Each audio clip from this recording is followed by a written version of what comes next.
Hello Giants fans, welcome to Giants Baseball 101. I'm Gabe Vaughn, your host.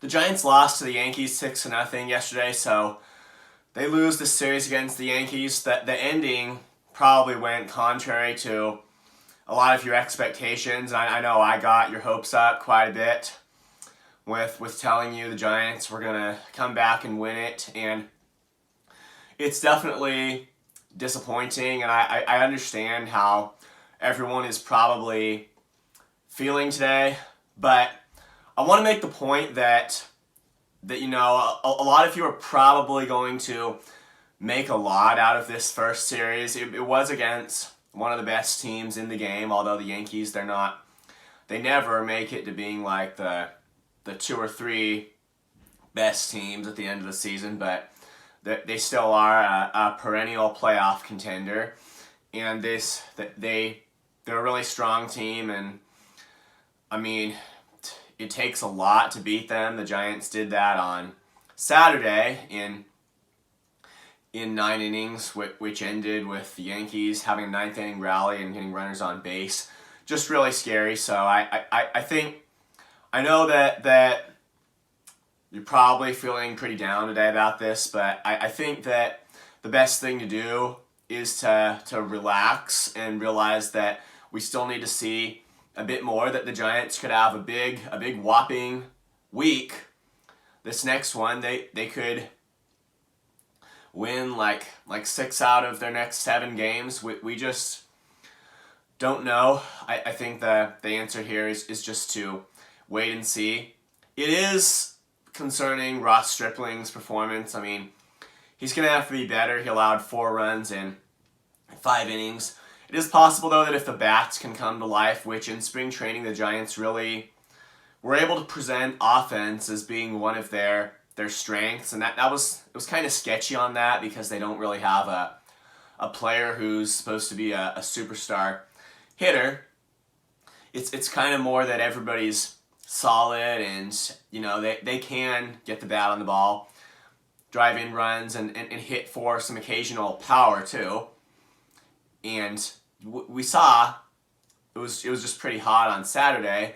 It included 3 hits from Brandon Crawford, but nobody scored anything today. That's a little just wasn't good when combined with Ross Stripling's bad outing. But the Yankees are a tough opponent to play. Just the fact that they have Aaron Judge, if it were only, that'd be something, but they're a tough team, and we'll have to see how the Giants can do when they play, maybe more normal opponents. That's what I'm really waiting to see here. And aside from the Dodgers, the National League West competition, it's good because, the Dodgers and the Padres are in it, but the Rockies and the Diamondbacks, I'm not sure what exactly people are projecting for them, but to me, the Giants have a pretty good chance of being good against the Rockies and the D-backs. So the National League West, and they're going to be a contemporary with the Padres in terms of being able to compete. The Padres were a better team last year, but I'm looking at the National League West competition with a pretty favorable perspective for the Giants. I think they can compete against the Padres and the Dodgers. Like I said, it is going to be tough there. But yeah, the Rockies and the D-backs, the Giants should be superior to this year.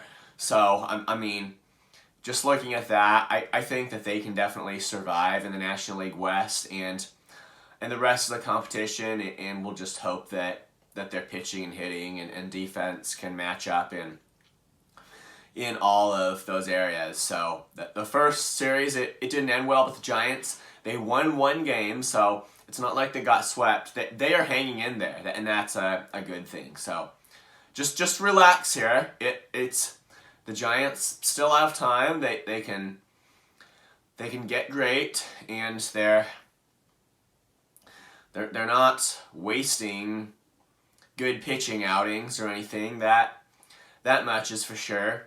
It just, Logan Webb and Ross Stripling both weren't their best, and with Stripling, he's had some issues in spring training, so I'm not exactly sure what's up there, but hopefully he can kind of turn it around. I mean, whatever is the issue, he's gonna have to really focus on identifying which pitches are his strengths and weaknesses and modifying his approach, or else his mechanics and command, whatever it is, he's gonna have to really get that in there.